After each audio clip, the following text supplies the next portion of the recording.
All the roll and go, where am I to go? Meet Johnny, where am I to go? For I'm a young and a sailor lad, and where am I to go?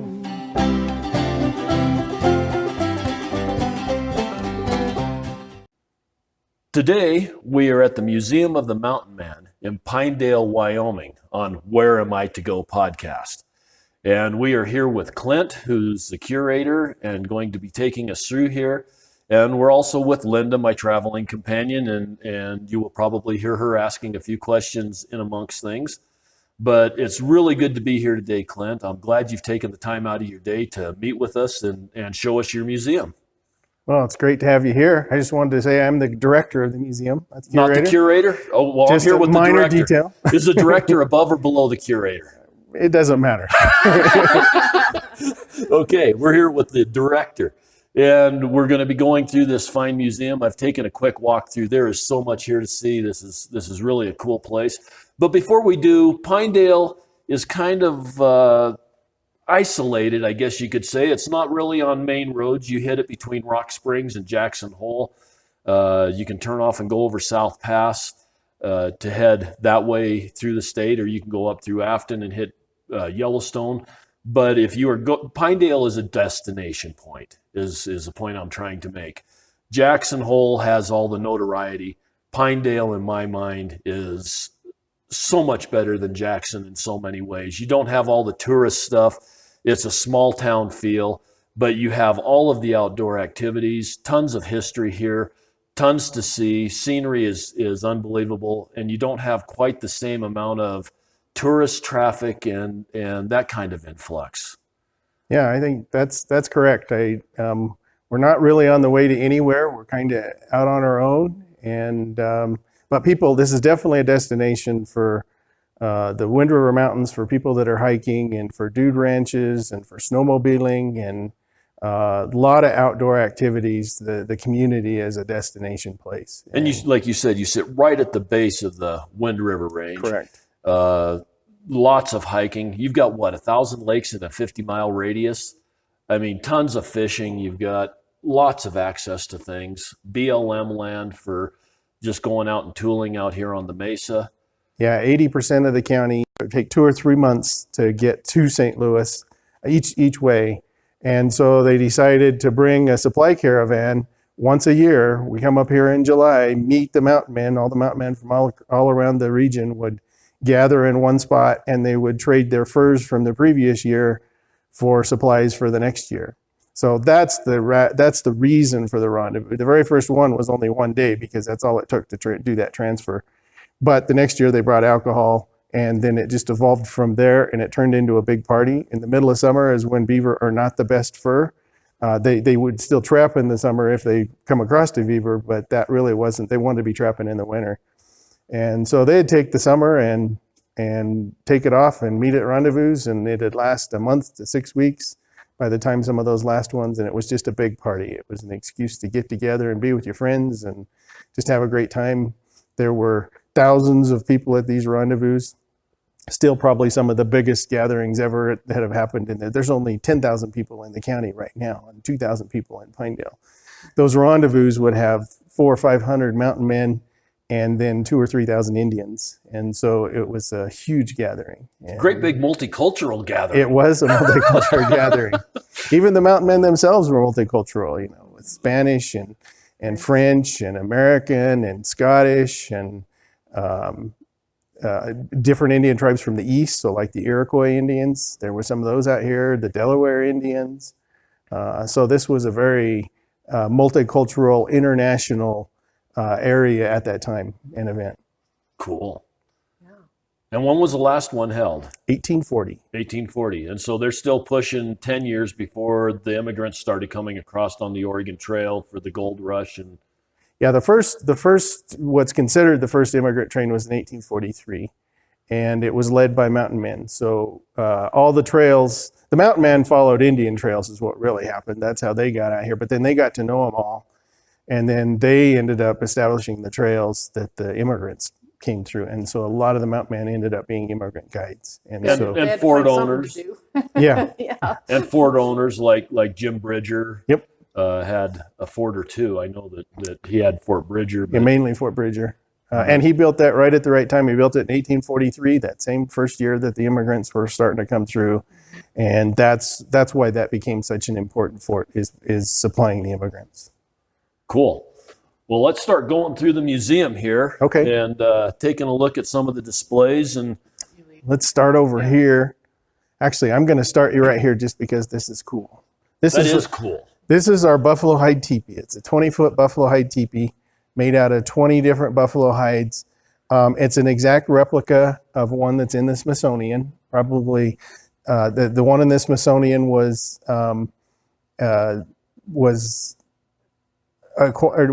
captured during the Battle of Slim Buttes in 1876. This is shortly after the Custer's Battle.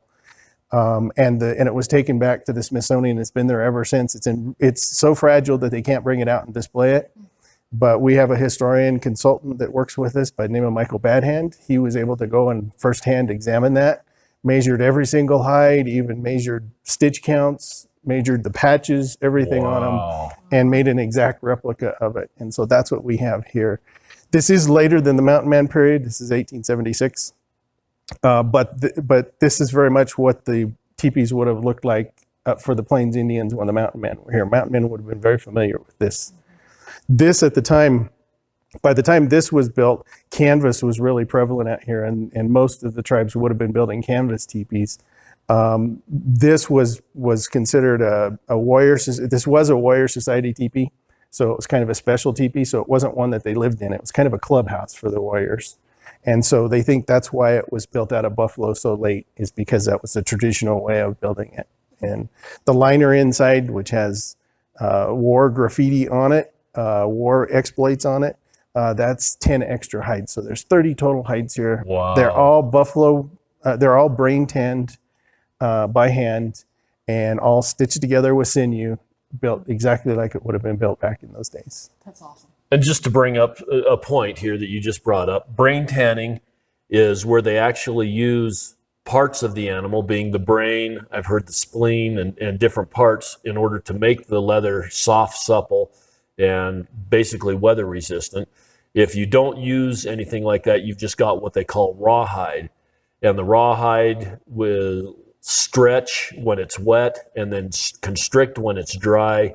And they used a lot of the rawhide like for their hammers and wagon wheel wrappings, as we're going to see here. Yeah. This part here just intrigues the heck out of me. We'll get to that later, but a lot of things utilitarian, knife handles and that kind of stuff. You can They see use some the rawhides. paraflesh bags right in the back that are standing up in the back. That is rawhide, and it's very hard. It's like cardboard. Right. And so yeah, they needed the brain tan, or they needed the chemicals in the brain created a solution that when they worked it into the hide, it softened it and made it repel water and so that's how originally it was done. And some people still do it today just because they want to do that traditional I've got way. a good friend that does brain tanning, and the brain tanned hides, he does deer and elk, is as soft as any cotton. It is soft, it's pliable, impressive. and very, very nice. Yep. It's not like the normal tanned hide that's chemically tanned. I know people that do that too, that, is supple and movable, but the brain tanning is a whole different game, and it's pretty neat. Yeah, absolutely. That's a lot of work. Any kind of tanning is a lot of work. By the time you flesh it and dehair it, you don't have to dehair. A lot of people will be familiar with hides that have the hair still on the backside and are soft, supple, and move around. But this teepee does not have the hair on it. It was a chore to get the hair off of that before they tanned it. Yep, a lot of work. I don't know if you want to talk about this Sioux war shirt. Oh, yeah. This is from 1823. Wow. This is a replica. The original's in a museum in Germany, in Frankfurt, Germany. We discovered it a couple years ago. It had been known, of course, it's been there for almost 200 years. And it had been known, but there really hadn't been a connection to the fur trade made with it. And so this is a Sioux war shirt. You can see on it the keel boats on the side. You can see the Arikara village on the other side. You can see a battle in the middle. So we think this represents the Arikara battle of 1823. And some of you've probably heard of Hugh Glass. We got a display over here of Hugh Glass. He was at this battle. He was wounded in this battle. This battle is really what convinced William Ashley, who was trying to go to the upper Missouri and get furs at the time. It really convinced him that that's not where they were going to make their money, because it was just, they lost so much going up the river. And so they came across country, and that was the group that ended here in 1824, found the Beaver here and started the Rendezvous era. So this battle is very important to the history of the Rendezvous era. It kind of helped start it. So we thought this was such a cool short when we found it that we just had to have one on display here. And of course, the original is just invaluable. Oh, yeah. And it's in Germany. It's in Germany. Yeah, It's a strange place to have a piece of Wyoming history. We have to thank the Germans a lot, because they came over here in the 1830s and 40s, a lot of them, and toured, and they loved these Plains Indian materials, and they collected them, and they took them back, and now they're in museums there. So some of the best stuff is in Germany, unfortunately. Really? Or fortunately, I guess at least it's preserved. Yeah, Never would have realized that. And now Hugh Glass that you mentioned, he was the subject of the movie The Revenant. Correct. There's a lot of controversy as to how accurate the movie really was, but there was a bear attack. He did survive, and those parts of the movie are actually correct. But yeah, the core of the movie is correct, and we knew the movie was happening before it did, because they called us for a consultant, for a historical consultant, and Clay Landry, who is a consultant for us. We got him in touch with the producers, and he ended up being a consultant for the whole movie. And they listened to him really well when it came to the material culture. So the way the guys dressed, the guns they had, the way the fort looked, all of that stuff, they didn't spare any expense getting that correct. The problem is they just destroyed the story. and the story's pretty dang good without having to destroy it. It's an awesome story. It's a great story. That core story of him being attacked by a grizzly, almost dying, being left by his compatriots because they thought he was pretty much dead, and then ended up surviving and making it 200 miles to a fort and surviving, and then actually going after a revenge mission to try to find these two guys that left him. That is all true. But the whole part about the son and the Indian wife, there's nothing to that story. And once he found the men, he didn't kill them. One was potentially Jim Bridger, but we don't know that for sure, the young one. I was going to say, I've heard that Jim Bridger was there, and him and Jim Bridger made up, or at least buried the hatchet without it being in Jim Bridger's head. If the young guy was Jim Bridger, he caught him up on the Yellowstone River, ran into him up on the Yellowstone River, and he was so young that he kind of forgave him for leaving him. He had blamed the older man who had left him, as Fitzgerald. And so he eventually caught up with Fitzgerald at Fort Atkinson. But Fitzgerald had joined the military, and the military said, "You're not killing one of our guys." But they got his gun back. I was going to say, the only reason that he was thoroughly pissed at Fitzpatrick, from what I understand, besides leaving him behind for dead, was he stole his gun. Yeah. And left him totally knife, unarmed. yeah. He left him naked in the wilderness, basically. Yeah, that's it. That's about what happened.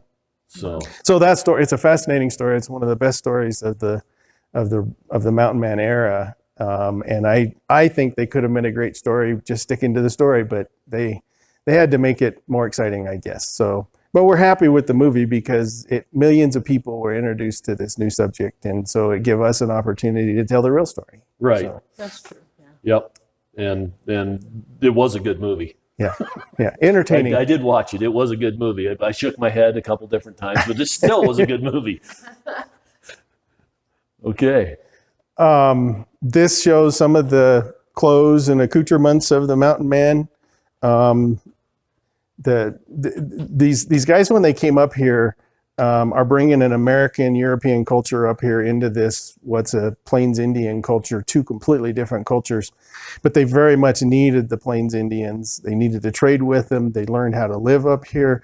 So they adopted a lot of the lifestyle from the Indian tribes that were up here, and even married in. Many of them married into the tribes. And so their clothes tended to be this mixture of, they did have cotton and shirts and they wore those up here, but boy, you ride through a willow patch with a cotton shirt and you pretty quickly don't have a shirt anymore. And so they learned that. And so even though they would bring some of that American culture up here, they ended up having to adopt the leather culture a lot too, because they needed to cover up. So it was a real mixture and it created kind of a unique individual. It created this guy we call a mountain man that is in part of both worlds and represents part of both worlds. They were so unique that when they would go back to St. Louis or somewhere, civilization, even though St. Louis wasn't even civilization at that time, but it was the closest thing around. But they would go there. I think a guy by the name of Kurtz in 1850 wrote about mountain man, and he said if they walked down the middle of the street in the city, they would be looked as if they were a bear. They just stood out. And so it was just this unique culture that was created, cross culture that was created between the Plains Indian and the mountain man. The other thing that a point here is how much they traveled back then. I mean, you know, now for us to get in the car and go 200-300 miles, there's a lot of people that don't do it, but a lot of people do, and we don't think a whole lot of it. We can do that in a day. Yeah. These guys are traveling from Wyoming to St. Louis. How many? I mean, that had to have taken 3-4 weeks of constant travel. 2 to 3 months. 2 to 3 months. See how far off I am. Yeah. Of constant travel. That's moving your 15-20 miles a day trying to get back there. And these guys did it on a fairly regular basis. Yep, they did. They were all over this country. They were exploring. They really were the first real explorers of the West. There were some of the famous ones like Lewis and Clark and Fremont and Long and some of those, but these guys were the ones that covered every inch of the territory and were constantly on the move. You can't go anywhere in these northern states and not hear about Jim Bridger. These were hand-forged traps, so there was no mass production of traps. It was blacksmith with a hammer and a fire and building them. They would be built in St. Louis, but they got a lot of them out of like New York and even Canada. Traps were not uncommon at the time. These mountain traps, though, for the beaver, they're about a 5-pound trap. The size mattered to try to catch the beaver. These were all one of a kind since they were hand forged. They all looked a lot alike.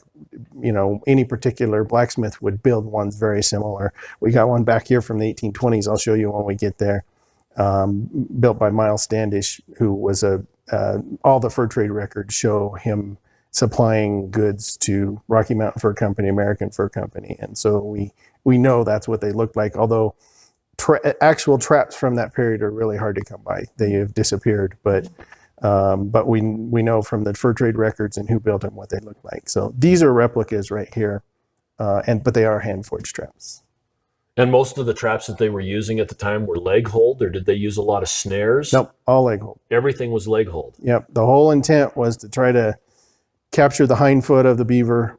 He would step in the trap and it would catch his leg. And then a beaver's natural reaction is to dive down deep in the water because that's where he feels safest. He'd get to the bottom of the pond and there was a chain hooked to it that was staked to the ground. And he'd get to the bottom of the pond and then the trap was just heavy enough that he couldn't really come back up and it would eventually drown him. And then the mountain man would come along and grab the end of the chain and drag him out. So that's how they captured him. And that didn't destroy the pelt at all either. Right. Like shooting them or something else might have. And the beaver trade at the time was extremely important because they were using them for hats and... They were making high fashion hats, beaver top hats. You think of a Abraham Lincoln type hat, that's a beaver top hat. And they were the actual, if you look at the fur of a beaver, they got 2 different hairs on it. One's called guard hairs. It's kind of a tall, stiff hair. Underneath a really soft hair, and that down hair that's what the hats were made out of. That would be shaved off of the fur. It would be matted and felted together, sometimes with other materials, and then put into the shape of a tall hat or a top hat, as they called them at the time. But beaver wasn't the only thing these trappers, mountain men, were trapping. Is that correct? That's true. I mean, beaver was by far what they were after. If they came across otter or martin or something Fox, like that, maybe, but that's not really what they were after. Okay. I mean, anything they could sell and make money for, they would, but there's not a lot of market 1,000 miles away, because you have to get the fur 1,000 miles away too to get it to a market that can use it. And so there's those transportation costs. And so you got to have a price tag on the end that makes it worthwhile. And beaver was really it. Otter potentially was, but... Back to the traps again.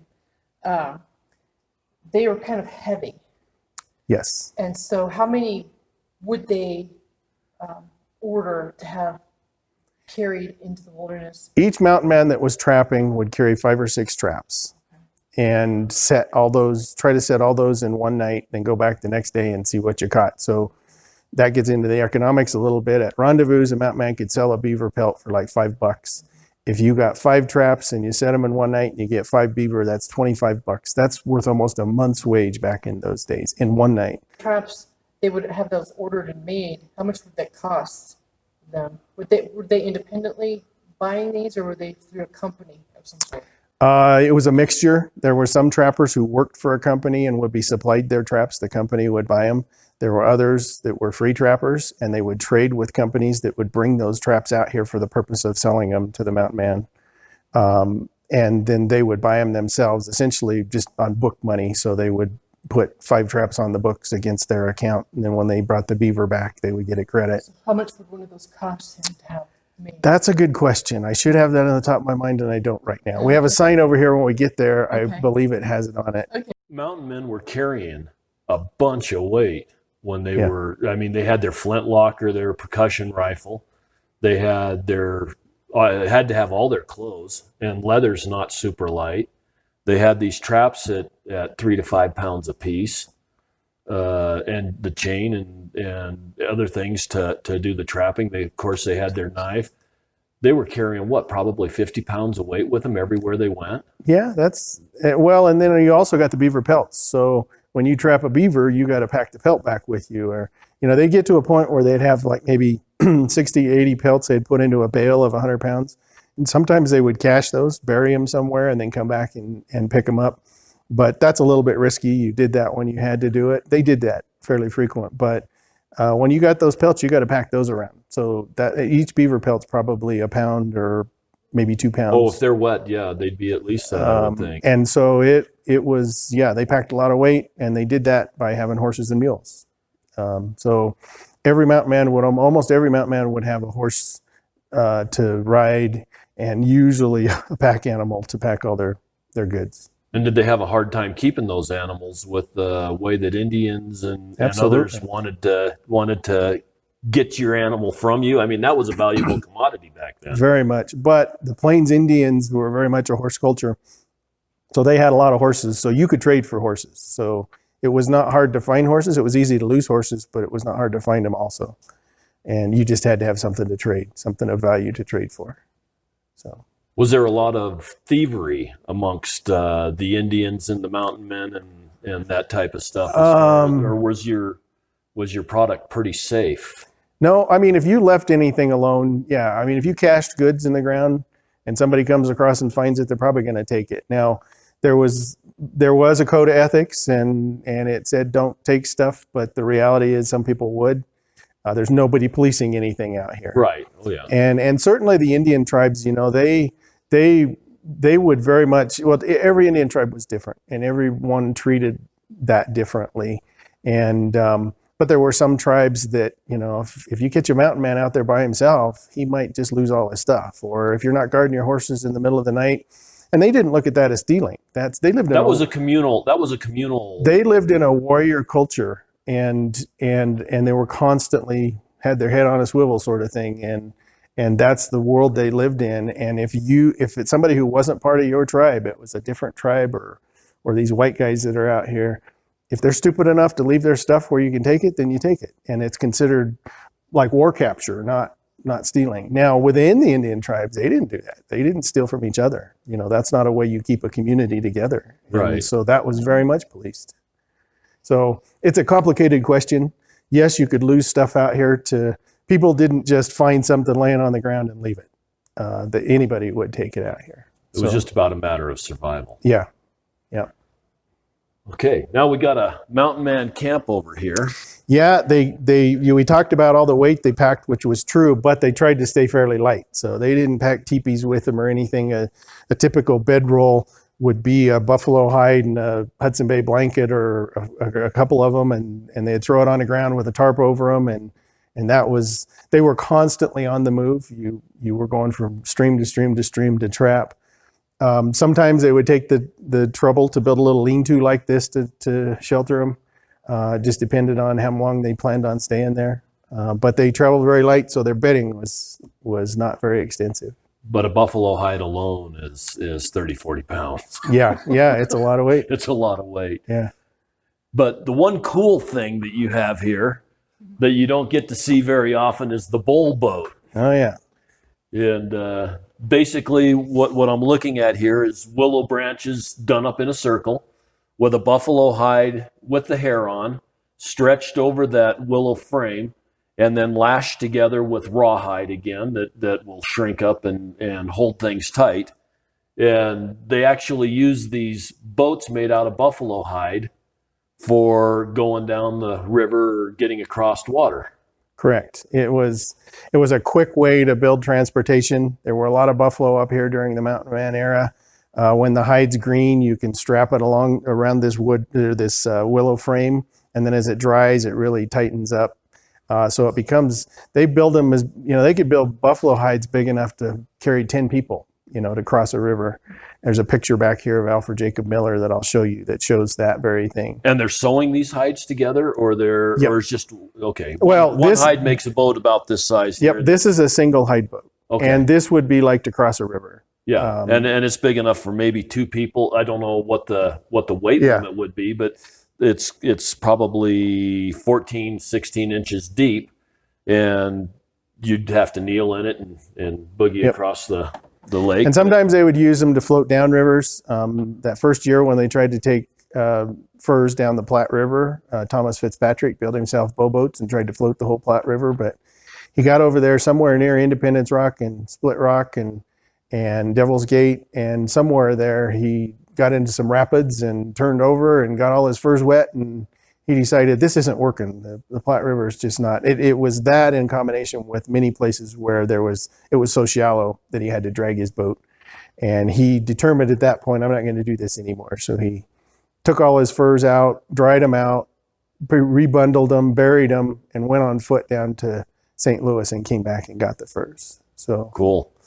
Yeah, you don't see the bull boats very often. No. I know a guy that built one, and I've actually been able to sit in one and float it out in the river, and it was pretty stable and kind of a neat experience. Yeah. We had a bunch of kids down at the house. We kind of did little rendezvous things for the kids when they were growing up, and a friend of ours had the kids build the bull boat, and we went out and floated it. So it was fun. Yeah, it was a easy way to navigate water out here in the wild without having to carry a boat with you. Jim Bridger's gun. Do you want to talk about that? Oh, that's Jim Bridger's actual gun? That is an actual gun from Jim Bridger. Wow. This is one that was built for him. If on this side you can't see it, but on the other side, the eagle inlay that's on the butt has J. Bridger 1853 engraved on it. Wow. This was built by, was acquired for him by Louis Vasquez, who was his business partner that built Fort Bridger together with him. We don't know the story of why Louis decided in 1853 to get a gun for Jim Bridger, but he did, and now we have it here. So it's one of only 2 original Jim Bridger guns that can be documented. So. And you've got a whole selection of guns that would have been used by the mountain men here. Yeah, I like to tell people these are primitive guns in a sense that they're flintlock or they're percussion cap. They're all muzzle loaded, so the powder and the ball put down the muzzle, and there's no shells. So we think of these as primitive, but at the time of the mountain man, this was state of the art. They were always using the latest, greatest thing. When the percussion caps were created, so they didn't have to use a flint, they immediately started trying to bring those to the mountains and use them. Now they ended up having problems with them, because once you're out of percussion caps, you can't fire anymore. The percussion caps, when they got moist, could be a problem. And so they weren't necessarily the best guns. So some went back to using flint or stayed using flint, but they tried everything, the latest technology they tried as soon as it came out. This was a big business that they were out here as part of. But we have a wide variety of flintlocks, percussion caps, trade guns that would have been traded to the Indians, long rifles that would have been used by the mountain men. So we got a variety that show what they would have used. And let's go back to the percussion and the flintlock just real quick for people that might not understand the difference. The percussion cap came out after the flintlock. The flintlock was set up with a hammer that had a piece of flint in it that would strike a steel and create a spark. And then when it sparked, you had what they called the flash pan that was covered up by this piece of steel that the flint would strike.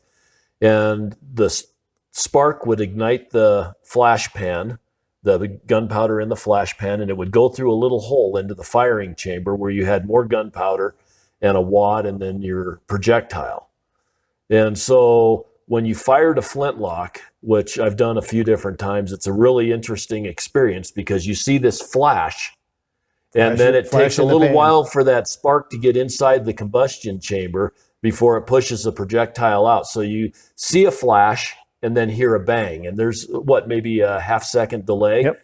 And so it's real easy when you're shooting a flintlock to pull the trigger, see the flash, and be halfway down before the actual gunfire. So it's such a delayed reaction that you've got to squeeze the trigger and hold on your target for the count of 3 before you actually have the deer fall down. Yeah, and not only that, when that flash happened, it's happening right in front of your face. So you've got this flash and explosion, and you've got to do exactly what you said, which is hold your gun and wait for that second bang. And not only the flash, but you've also got the black powder, which creates a cloud. That's correct. They're very fun to shoot. If you've never had the opportunity to shoot a flintlock, take the opportunity. See if you can find somebody that's got one. Mountain Man clubs all over the United States. Somebody would have one, and it's kind of a fun experience. But the next evolution in the firearm is the percussion cap. And what that is it's just like the little cap gun that you had when you were a kid that had the little red caps that you put on the nozzle,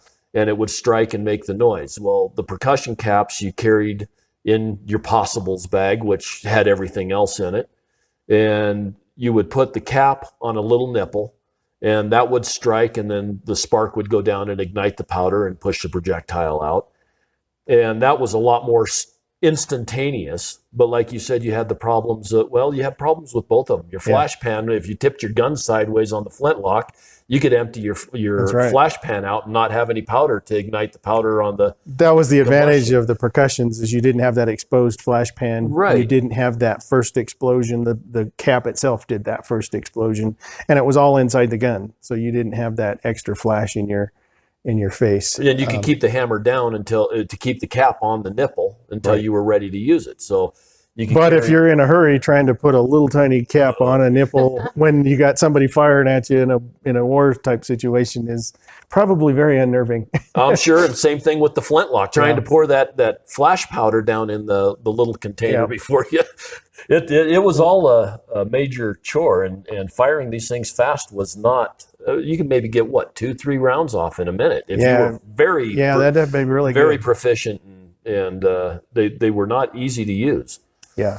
But they're a lot of fun to shoot. You still get the big puff of smoke out the end because black powder it's not smokeless powder, so you have the big flash in the cloud and the smell of the gunpowder, and they're a blast to shoot. So a lot of people do it now just for the fun of it because it is a lot of fun. It's a whole different experience. And then you've got display over here of a trapper with an Indian wife and the pack saddles and it's hard to understate the importance of the Plains Indian to this era. You've got a few hundred mountain men here in the mountains at any one time, and you've got tens of thousands of Native Americans up here, and so they very much work together. I guess this is one of the times in history of the West when the people who were coming in, the mountain men, needed the Indians, and the mountain men had something that the Indians could use from them, which is all the trade goods. And so it created a unique opportunity there for this cross-cultural mixing that didn't really last. A lot of the other gold rush and the homesteaders and the railroads, and each group didn't really need each other, and so it created a lot of conflict. And so this is a time where there was still a lot of conflict because the native tribes were warrior cultures. But the mountain men tried to get into it and tried to be a part of their world, not try to take over their world. And so the marrying into the Indian tribes was very, very common. And from both sides, it had benefits. For the mountain man, it provided them not only the companionship, but it provided them an in to trading with that particular tribe. For the Indian women, it provided them an opportunity, access to all these great trade goods. And so we try to show that here. represent that here. And some of the other advantages too would be marrying an Indian woman would give you access to wintering grounds because the mountain men didn't winter up in the top of the mountain. They were down in Indian territory where the Indians were wintering and having a tough time too, but at least marrying into or having an Indian wife. And then you also had language barriers that could possibly be overcome with some of these situations.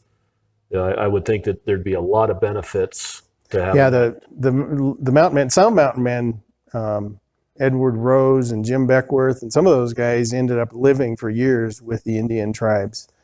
But certainly they wintered, a lot of mountain men wintered with the Indians. Not all of them, but a lot of them did. But you're right, it was the same places that they were all trying to go to winter. So Makes sense. they definitely had horses and mules. That was a necessity out here in the mountains. And now we get to what I find to be maybe the most interesting piece here because I've never been exposed to it, never seen it. And this is just absolutely cool. He's got a wagon here. It's not really a wagon. It's more of almost like a hand cart. Two-wheel cart. It's a two-wheel cart, and it's got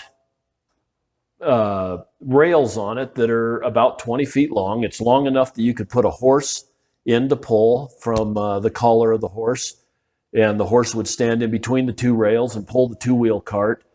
And the box on it is probably 6 by 4, and it was set up for carrying the pelts, you were saying. Yeah, the main use of the carts was the supply caravans that came once a year from St. Louis up to the mountains. So they're bringing a lot of weight with them, and they're taking back a lot of weight, all the beaver pelts. The mountain men themselves, while they were in the mountains, didn't use carts like this. There was no need for that. A horse or a mule was better. But that supply caravan that was bringing up thousands of pounds, tens of thousands of pounds of goods, the cart became the preferred method to do that. Because it was light, didn't get stuck as easy, and some of that. Yeah, they brought, one year they brought wagons clear to the rendezvous. It was the one that was held over on the Wind River in 1830. They brought 10 wagons to that rendezvous, and they never did again. After that, it was always mules or carts. And nobody wrote it down at the time, but I fully believe it's just because the wagons were not very easy to maneuver here in the mountains where there were no roads. Once Fort Bridger was built in 1834, the plains of Nebraska and Kansas were pretty good for wagons. So they'd bring wagons clear to the fort, but then they would transfer over to carts and mules to bring the rest of the way into the mountains. And so it's a sort of a misconception of the mountain man era that they were bringing wagons all the way to rendezvous. And that's what I had always that thought. didn't really happen. And then they did something really interesting here. Most of your wagon wheels have a heavy metal band that is put around the spokes and the outside wheel parts, and it holds everything together tight. This particular wagon, they've got rawhide, Buffalo hide. rawhide, buffalo hide, stretched over and then lashed together with more rawhide. And you were saying that was because of the rocks and the stuff? It was, yeah, the reason they did it, well, first of all, rawhide does really good when it's wet, and you put this on wet and then let it dry. It really puts a lot of pressure and holds that wheel together. So it's very effective for that. But the real reason they did it is so that they could repair in the field. These are carts that are going to be 1,000 miles away from a blacksmith or from repair. If you've got a metal tire that somehow breaks or comes off, or it's hard to repair and in the mountains. And so even though the rawhide would wear out quicker, it's easier to replace. Just find another buffalo, even probably clothes and stuff you have if you need to do an emergency. Also, the rest is all wood. The axle's all wood. There's no metal in the axles. Same reason. It just created a cart that no matter what happened in the mountains, you could fix. So that would have been the most common out here. They also connected it with the rawhide, the axle to the cart. Yes, rawhide straps are what they tied it together with. Yes. They set the body of the wagon on the axle with rawhide. That's really neat. And this shows a pack of 60 to 80 beaver, 100-pound pack is about what they packed those in. And you said these carts would hold about 600 pounds. Yeah, 500-600 pounds, which is quite a bit of weight, but it's light enough that they're very maneuverable. Because there's only 2 wheels, you can spin them on a dime almost if you need to. You can go up and down gullies much easier with them.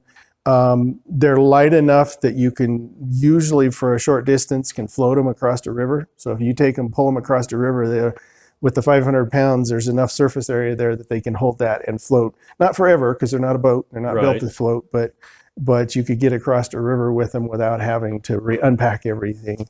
So they just ended up being a much better bulk transportation tool than anything else. The other primary one would just be mules, but a mule can pack a couple hundred pounds. These carts can pack 500 pounds with one mule pulling it. So they use a mixture of both. That's really fascinating. I have not seen anything like that. That rawhide stretched over the wheel is a whole new concept to me. It just kind of boggles my mind. And then you've got a pelt display over here with. Yeah, this shows the traps. This is that Miles Standish trap that I told you about. That's a hand forged trap from 1824, or from the 1820s. And we have records of those exact traps at that time coming out here to the mountains. So that isn't one that was found here in the mountains, but we're pretty sure it represents what was here in the mountains. Yeah, you're going back to a time where things were left behind. They were. And rotted out. And they were somewhat made to be disposable. Not disposable, but I mean, they were made to be used and thrown away. Right. Which we ought to be familiar with in this society. Yeah. This shows some of the trade goods. The thing I like to point out with our trade good display is a lot of this is stuff mountain men needed, like lead and razors and tobacco and pipes.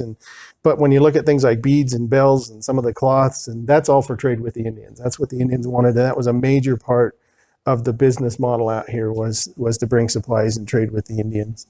And if you think prices are high now for things that you're getting, imagine paying back then $150 for a rifle gun. That'd be equivalent to what? Probably 30 beaver pelts. Okay, 30 At beaver that pelts. time. But at this point in time, $150 from 1830's got to be close to $1,500, I would guess. Yeah, that's hard to judge. I like to compare wages, so because what it took to live back then, and a typical laborer in America at that time was making less than $1 a day or $30 a month. So what does somebody make now in a month? Maybe $2,000 or $3,000 a month. Right. So you're 100 times difference in value. So that kind of gives you that gun was expensive. Real expensive. Yeah. And then do they have nails or any of that stuff? I've seen different prices of nails that were just outrageous. Yeah, and you got to realize these are mountain prices, so it cost a lot of money to bring something 1,000 miles from St. Louis, especially if it was a heavy like a trap or a gun. So this is not the price somebody would have paid in St. Louis. This is what we call rendezvous or mountain prices. So you had asked earlier about the beaver trap. So we're showing an 1832 rendezvous. You could buy a beaver trap for $60. It's a lot of money. That's a lot of money. You can buy these traps now for $20. I'm not sure how much they are. I think now. I priced some last year and they were $25 for a leg hold trap. And they were $60 back then. And look at the way that the prices have changed in that period of time. Yeah. But the alcohol, liquor is quite expensive. You have to really want it. Well, and what they did with liquor too is they would bring up barrels of that liquor and then they would cut it. They would mix it with water, so they have actually even made more money from. I think liquor was a very big moneymaker, just like it is now. Right. It's always been a very big moneymaker. And it was what, $16 a gallon? Yeah. Down here at the bottom. Yeah. Yep. Yeah. It's fun to see these charts and how much the mountain man had to pay for just to survive. Yeah. And keep his trade going. Yep. But they, $5 a beaver pelt, and you can make a week's worth of wages in one night or with one beaver. Right. And so they had access. We've got some fur trade letters up here in the front. There's some of the original handwritten letters from that time period. And one of them is an IOU for this trapper by the name of Johnson Gardner. And it's one of the fur trade companies, Smith Jackson and Sublette, sold out to the Rocky Mountain Fur Company. And in the process, they had money on the books that they owed people. So they wrote IOUs and said, we owe you this. And so we have that from Johnson Gardner. It's $1,500 is what they owed him. So that shows how much money he was able to acquire over about a 4-year period, Wow. 4 to 5 year period. So the problem is like any young guys, and these are all young guys in their 20s and maybe 30s. You don't think of saving money; you just spend it. Right. And so I think when they got to Rendezvous, they spent a whole lot of money they didn't need to. If they had kept it, they could have probably got a nice nest egg for themselves. But I think most of them just spent it. Well, and what was there to buy out here, really? I mean, Whatever you had to was buy your brought up with tools trade of the goods. trade, Yep. and other than that, Yep. you were probably looking for a rendezvous party to. Well, and they bought a lot of stuff. A lot of mountain men bought beads because that could get you a lot in an Indian tribe. You know, you go into an Indian village and you want a horse. I don't know how many beads it took to trade for a horse. It's probably a lot, but that's the kind of stuff. Metal pots and beads and bells and those kind of things are things that the Indians couldn't get themselves naturally. So they very much wanted them. And so you see a lot of mountain men buying supplies with their extra cash that they could later trade for clothes or horses, or that most of these guys probably didn't make their leather clothes. They hired it Right. done, or they bought it from an Indian tribe, and just because they could. We do show blacksmithing tools. This is not something that would have been real prominent for the everyday of a life of a mountain man, because blacksmithing tools are heavy, and to create a forge or carry a bellows with you or anything like that takes a lot of work. But when forts were created, so when Fort Laramie was created, or Fort William they call it at the time, or Fort Hall over in Idaho, there would be a resident blacksmith there, and so mountain men could go there and get some of their metal work done. And so that's why we show it here. But it was not something that they were packing around with them all the time. Yeah, I wouldn't imagine that the blacksmith shop was very common, except for, like you said, you know. And Sometimes there would be a blacksmith that come up with a supply caravan. So once a year, coming up to rendezvous. This is a map that shows where all the rendezvous. There were 16 total rendezvous held in the mountains. So there were 6 of them held right outside of Pinedale here. A couple more held in the southern end of the Green River Valley. A couple of them held over on the Wind River and Paposia rivers over in the Lander Riverton area. And then there were 4 of them held down in what's now Utah, so Cache Valley, which is near Logan now, and Bear Lake, the southern end of Bear Lake. And then a couple of them were held up in Pierre's Hole, or what's now called Teton Valley in Idaho. And I have to wonder how they got the word out to all the mountain men that were beyond communication. I mean, Facebook wasn't there to say, show up in Jackson Hole at such and such a time. You talked earlier about how they traveled so much. They were sending runners all the time. When the supply caravan was coming up, they were sending runners ahead to go out and start trying to find people. And then word kind of spread. It wasn't one person that had to go find everybody. It's you tell somebody, and then they run into somebody else, and they tell somebody else, and it just eventually, and it got to where in the 1830s, you can see all these ones that were held in Pinedale. There were 6 of the last 8 were held right here outside of Pinedale. This became the favorite spot, and that's probably one of the reasons. It was easy to get the supplies here. It was centrally located for all the mountain men to come to. There was a great place for water, grass, and wood, which were the primary camp materials that they needed for thousands of people. So you've got to have a lot of that around. Oh, yeah. I think they finally realized this is the prime spot. This is the best spot for us. So once that happened, pretty much everybody knew that's where you go for rendezvous. You need to go to the Green River, where the Horse Creek meets the Green River. That was an easy marker for all of them to go to.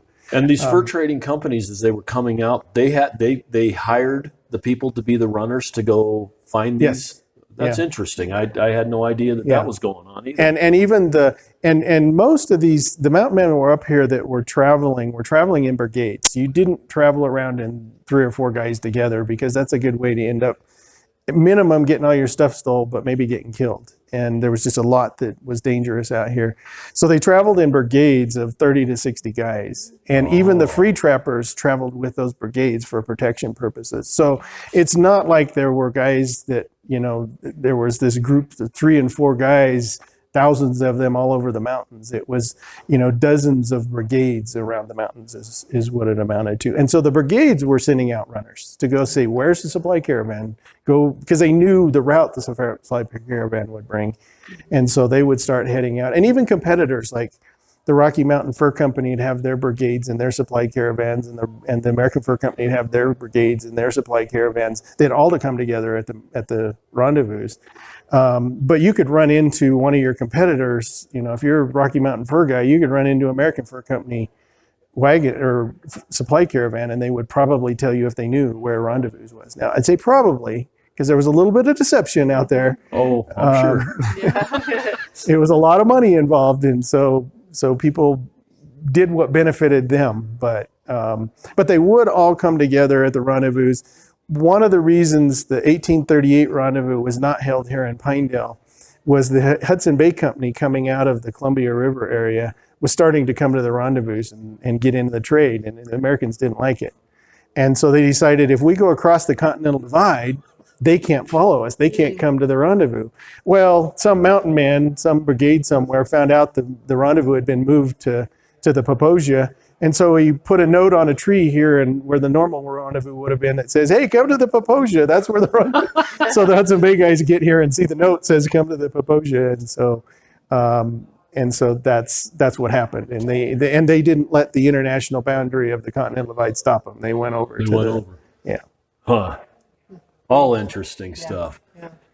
Yeah, I had no idea that they were I mean, the visual that you have of the mountain man from Hollywood and the such shows you the individual mountain man all by himself out in the middle of nowhere doing his thing. Yeah, you just don't last that way. What they did I always wondered how they did last with the brigades had camped together, and then during a day they would send out groups of 2 or 3 guys to the different river branches around there. Streams, and they would set traps, and they would come back together in the evening. So there were times during the day when 2 or 3 guys were out by themselves, and maybe even more than a day, maybe a 2-day, they'd camp at a spike camp or something, but that was unusual. So they were out there like that, but not for months at a time. You just couldn't survive without having people around you. Right. Cool. That makes all the sense in the world. Like I said, it kind of gets rid of a myth that I've always had, and makes more sense than the myth by a long shot. This case, we're showing a lot of the Indian women presence. Indian women were huge to the mountain man, not just from as companions and partners, but they made everything, you know. And this shows a lot of the stuff a typical Indian woman would have had, an Indian wife even, and it shows the quill work of how they decorated their outfits, and the mountain men very much wanted their outfits decorated, just like the Indians did. That's beautiful. And when he's talking about quill work, you're talking about porcupine quills that have been dyed or stained and flattened out and made into look like what we would visualize as a bead, except it's more of a flat bead. Yep, it's a little longer thing, and beads are around finite point, where a quill is a longer piece. But that's what the Indians traditionally used, was the beaver quill, because that's what they had out. But once the beads became available, they just loved the beads. They also, right here, we show the different colors of the quills. Those were naturally covered with pigments that were found in nature. That was a lot of work to color those. Once the bead came out, they have a hole in the middle. They're already colored. All you do is you got to sew them on. And so the Indian women just loved those, and especially beads like white and blue beads, because it was hard to create natural white and natural blue out here in the mountains. And so those were unique colors to them. Well, the beads probably reduced their workload tremendously, because it already had a hole in the center, and they didn't have to flatten and color, and they were probably more color fast. They lasted The beads longer. would last a lot longer. Yeah. And then you've got a wood carving here of Chief Washakie, and we did a podcast where we talked a little bit about the Wind River and the Bighorn River and Hot Springs State Park, and Washakie was the one that gave all of that to the state, and they wanted to make sure that there was always free water. Hot water for people to bathe in and stuff. So the state has always had to maintain that state bathhouse over there in Thermopolis in order to keep the water. But Chief Washakie was the one that was instrumental in that deal. And he was big chief all the way through here. In fact, we've got a Washakie County, and Riverton was the Shoshones there. He was their main chief, correct? Correct. I'm not as up on Washakie. Washakie wasn't as prominent during the fur trade era. I think he was a leading chief as early as maybe 1825 to 1830, but towards the end of the fur trade era. So he wasn't the main chief that the Mountain Man dealt with, although the Shoshone Indians were probably the biggest partner of the Mountain Men that when they were up here, and Washakie's tribe. Oh, and you've got a surveyors. Yeah, we just wanted to show the Mountain Man came up here and explored all this area, but they were led by explorers like Lewis and Clark and Long and some of those guys, but then they took over and explored most of the rest of the West and every inch of the West, really. But then along behind them came the settlement sort of stuff and the surveyors surveying ground and the government surveys documenting the resources out here. And so we wanted to show that was a very important part of what the Mountain Men led to. And something you don't see real often, or I have not seen real often. I mean, you see the transit and some of that, but the actual rods, everything's measured in rods. Yep. And they were what, 20 feet long? I can't remember how long a rod was. 66 feet long. One rod This is is a chain. A chain, 66 yep, a feet chain long. was 66 long, yeah. Yeah, and so 66 feet, and they would take that and put it on a pole on one side and stretch that out. And so they measured 66 feet Right. everywhere they went, and it would take into consideration elevation. They tried to keep that chain as straight as possible, and it's kind of a neat thing to see how the chains were set up for measuring a rod. Yep. Once they started surveying the West, that was the primary tool. Yeah, you had to walk a lot. You did have to walk a lot. And then you've got a saddle display here. Yeah, these are Mountain Man saddle, and so we show a typical pack saddle, an Indian saddle, a pack saddle, which are very simple saddles. But then we also have what we consider a Mountain Man saddle. There are no saddles in existence that we can point to from the Mountain Man. There are ones from that era, but not ones that we can say the Mountain Man used. There are some descriptions out there that describe them. So this is what we think a Mountain Man saddle would look like, and it's a lot different than a cowboy saddle we're used to. A lot less leather, a lot lighter, and I think that's a surprise to people. When we think of a saddle, we just don't think of a lightweight saddle like this. But this is what the Mountain Man were. And it kind of looks like the McClellan that It sort of Cavalry does. rode, Yep. somewhat similar. And then you've got a horsehair horse pad or saddle pad that has actual long horsehair all over it. Yep. It's pretty Yeah, neat. I don't know if the Mountain Man built saddle. They could have because they had a lot of horsehair around. But certainly, once the settlement started around here, horsehair blankets were very, very common. You had so much horsehair around, you could build a nice pad with that. And that's really interesting. I've never seen a horsehair pad like that either. It's horsehair. I mean, it's long horsehair, like from the mane. It's real horsehair. Yeah. It's pretty. We do have the beaver hat display over here. I don't know if you wanted to see that. Yes. This shows all the way from the under fur, the soft fur of the beaver, which they call beaver wool. That's what was shaved off of the hide, and then it was started to mat together into a kind of a rough form, and then just progressively made more and more like a tall beaver hat. And white was the natural color when they were done, but that was not the choice of fashion back east and in Europe. They wanted black, so they had dye them all black. And so the end there shows what a typical beaver hat of that era would have looked like. That is really neat seeing the progression of how the hats worked here. Wow. Yeah, we have a report from 1841 of a reporter who visited a hat factory in 1841 in London. This illustration shows that, and there's several other illustrations with it, but that's how we know how they were making hats at the time. Although people make similar hats today. Cowboy hats, the best cowboy hats today are made out of beaver. Beaver is the best Still. watertight, for water repellent fur to use. Yeah, even today. So are they raising these beavers in beaver farms, or are they still trapping? They're still trapping. And so the market for beaver hide is still It's fairly still high. out there. It's not enough that I think anybody can go make a living off of it. It seems to be supplemental income.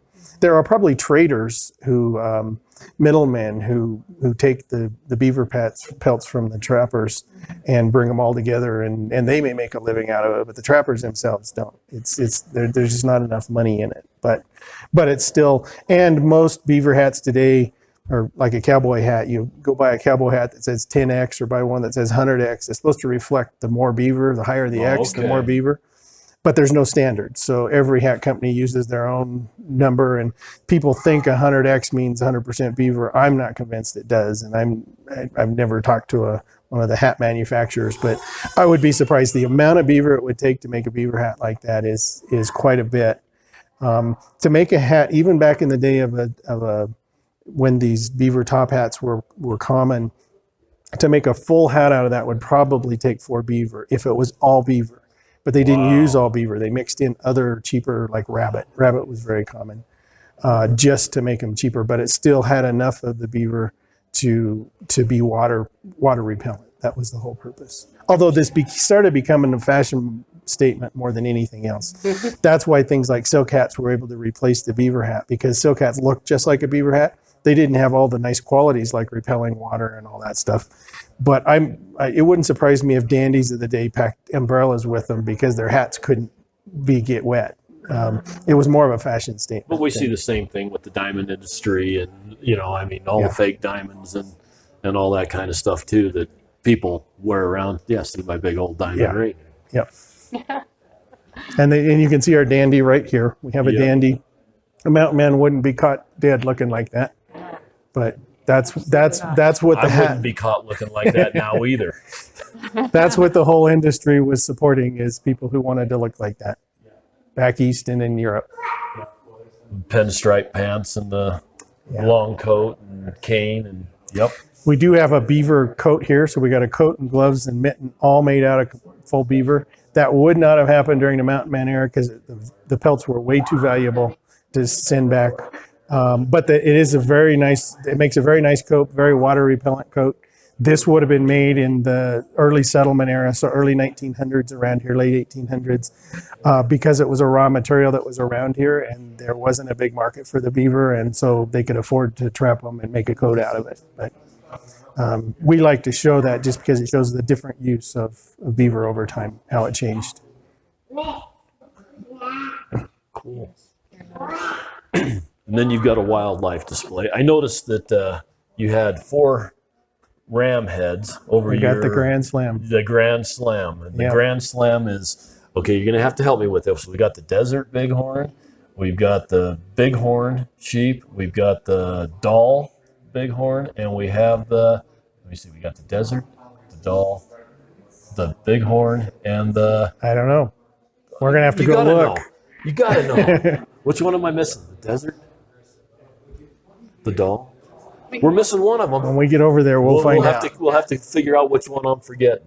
I always can't remember one.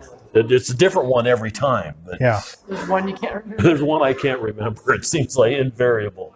Yeah, the reason we show this is Mother Nature and the animals were a major part of the mountain man's lives. Any of the big game they would have shot to eat. Although a lot of the hides, like antelope hides, were the most preferred for a shirt because it was very light. Deer hides were just kind of the utility. It would work for everything. We don't have the buffalo was the primary food source, Right. but they used the hides also. But things like the grizzly bear, that was their most feared animal. I actually would suspect that the mountain man feared the grizzly more than they feared the Indian tribes, because the Indian tribes were at least predictable. They knew who was friendly, they knew who wasn't, they knew what they were going to do, they knew how they reacted, they knew their tactics. That doesn't mean they wouldn't get in a battle with them, but they understood them. It was a known quantity.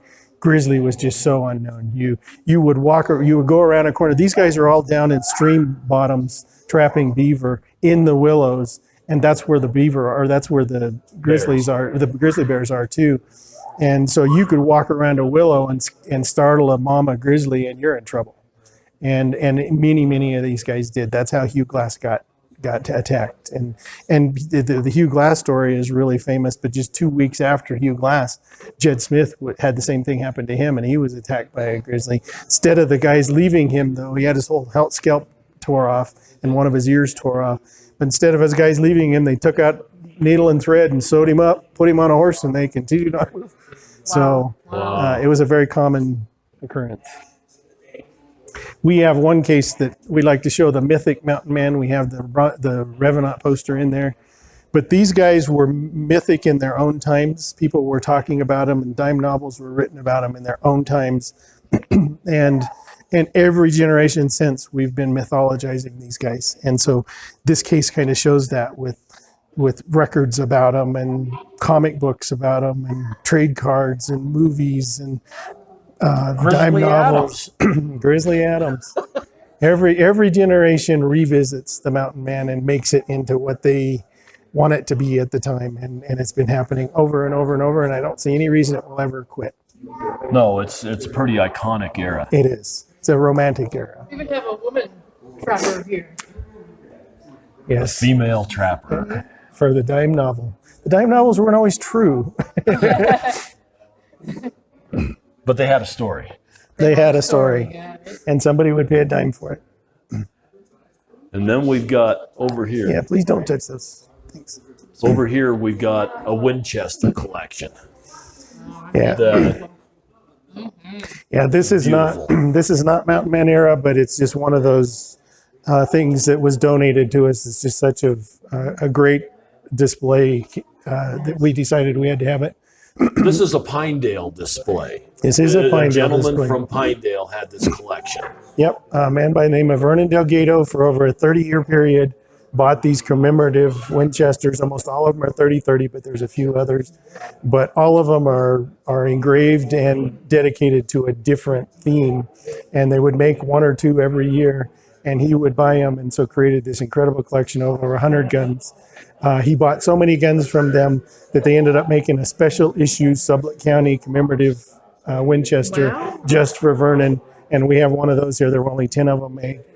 And so when Vernon sold his bank and didn't have a place for these guns anymore, he let us have them. And so we're very grateful to have them. Yeah, Beautiful. it's a beautiful display. Okay, we just came down into the basement. We walked past the sheep heads that we were trying to figure out, and the stone is the one that I'm missing. You have the stone sheep from the Yukon Territory in Alaska. You've got the Dall sheep, which is from northern Alaska. You have the desert, which is really common down in Arizona, Mexico area, and then the bighorn, which is common in the Rocky Mountain region. So that's your Grand Slam for sheep, now that we've got that all straightened out. Down here in the basement, they've got more modern type history from Sublette County, which is where Pinedale's at. We will start covering some of that. Okay. Yeah, this is some of our new displays this year. We have a World War II outfit uniform display. We do have some various guns from Sublette County. One of the ones I like to point out is one that's claimed to be Butch Cassidy's pistol. It's a .45 caliber Colt revolver. And we have a Mauser that was brought back from we think World War One, but it might have been from World War II. And then you've got an old trunk and kind of a cool... We got a chair made out of a horse's pelvis. There we go. The guy's favorite horse died, and he didn't want to let it go, so he built a chair out of it. So That's an interesting chair.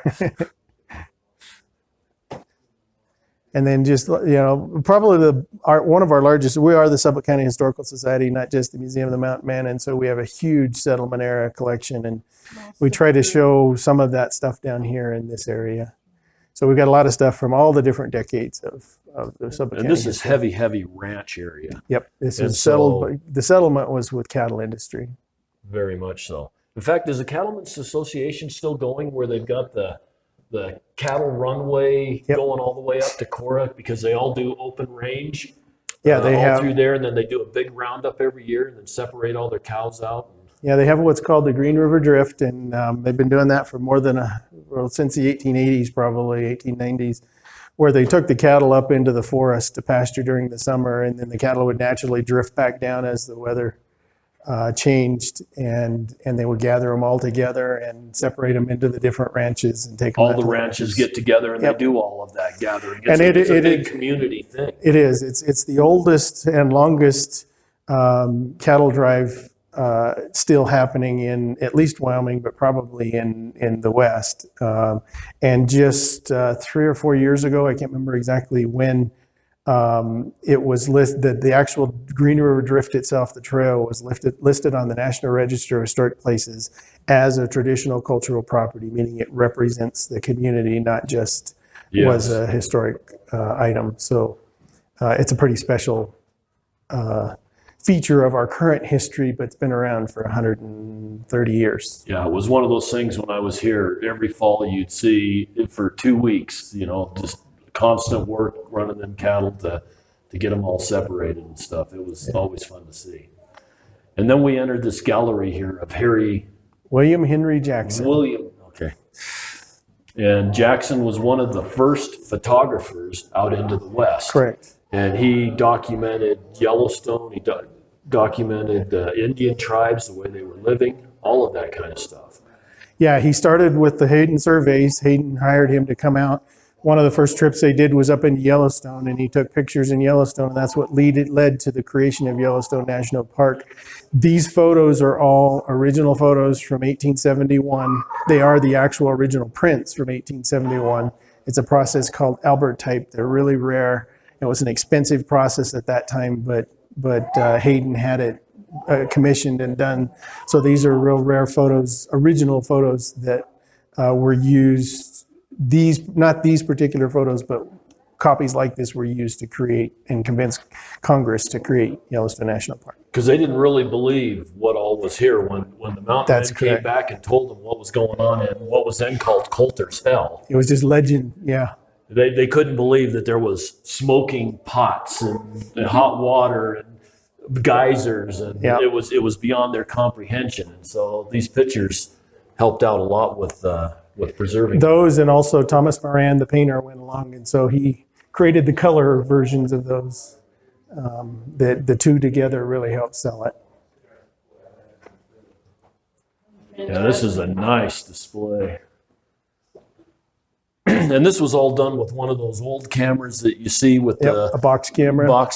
And you stand in behind the little canvas cover behind you and get the quick flash, or I guess it wasn't all that quick, and they kind of recorded onto a tintype. I think. Well, no, it was recorded onto glass plates. Plates. Yep. And quite the process. So I can't even imagine carrying that sensitive equipment as far as what he did, because he not only documented Yellowstone, he was down in Arizona and New Mexico and documented a lot of the native life down there too. Yeah, he went all over the West. He had an entire career. He lived to be almost 100 years old. I think he died in 99 years old. Really? But he had been all over the West doing photography. Wow. This is one thing I like to show. This is after the mountain man came the immigrants, and the mountain man really led the way for the immigrants.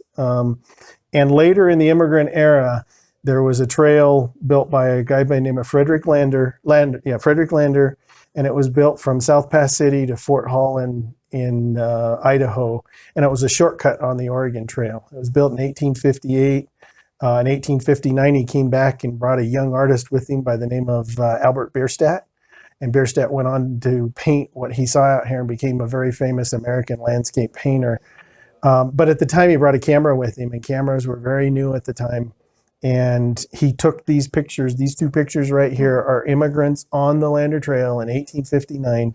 We have the original glass plates. We don't have those on display because they're fragile, but we got the original glass plates. And these, I'm convinced, are the earliest, the oldest surviving pictures of immigrants on an immigrant trail anywhere. Wow. Certainly in the Rocky Mountains. And we know exactly where these were taken. We've identified the spots. They're here in the Green River Valley. And so those are some of our prized possessions. Oh, yeah. Beautiful. That is really nice.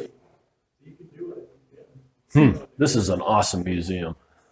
Have we seen Good. just about? Yep. Okay. Well, I really appreciate your time, Clint, for spending the day with us and taking us through this museum, telling us about what all you've got here. I want people to know that Pinedale is a place, it is a destination. You need to come see Pinedale just because of what it is. And while you're here, you need to see the Museum of the Mountain Man. There's so much here to see, so much history here, and an era that a lot of people don't know a lot about other than what they've seen on TV. It's easy to get to. You guys are open from 9 till 5 every day. Yep, every day in the summer. Every day in the summer. May through October. May through October. The entrance price was like $10, so that's reasonable enough.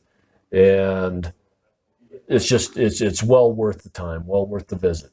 It is. And I really appreciate you taking your time today, taking us through here. Hopefully lots of people will come see and just enjoy what this area has to offer. Well, I appreciate you coming and showing what we got. We very much enjoy this history and I'd love to share it. So we'd love to have anybody come. Okay, well, we'll cut it off. And again, thank you very much. Oh, one more thing before we go. You guys have a website. Yes. Do you have a gallery at your website? Just a website? We want people to come and see. That's the reason I'm not taking lots of pictures. Yep. I want them to come see what's here and experience it. But I want to give them a primer as to what they're going to see and what to look for. Yeah, we have lots of pictures on our website. It's mmmuseum.com. mmmuseum.com. Correct. Cool. And so definitely hit that, the mmmuseum.com. You can find them like Mountain Man. And not the M&M Museum. I want to go see that one. Actually, I want to go taste test that one. But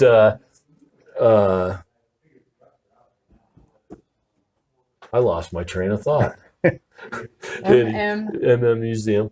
Yes. Oh, and you guys also, if you just Google the Mountain Man Museum in Pinedale, it will come up as the only place listed. Yep. And the website was easy to get a hold of you and all of that. It's the only museum in the country dedicated to the Rocky Mountain fur trade.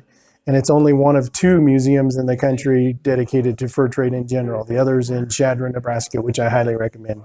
You guys ever get a chance to go there? We'll have to do that. Yeah, definitely. So thank you very much, Clint, and have a great day today. All right, thank you. Thank you. All the roll and go, where am I to go? Meet Johnny, where am I to go?